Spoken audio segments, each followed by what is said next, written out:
Hi guys, for today's vlog, so ayan, gagawa tayo ng box na DIY guys. So, dahil ganito yung box na binigay sa amin ng yung sa souvenir para sa wedding. Tapos gagawin kong ganito para hindi na ako bibili ulit ng box na bago.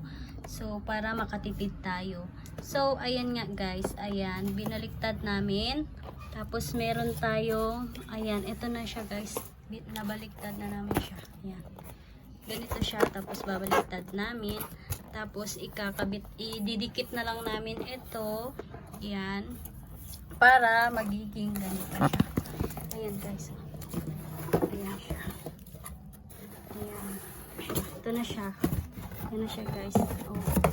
Diba? Baliktad.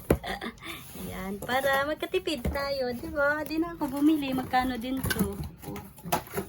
Ayan, so ayan guys. Ayan, glue gun.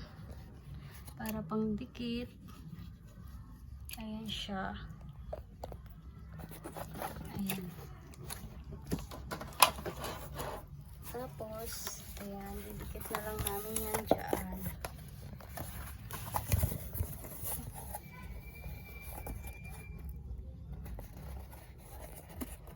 Yan. Diba? Makatipid tayo.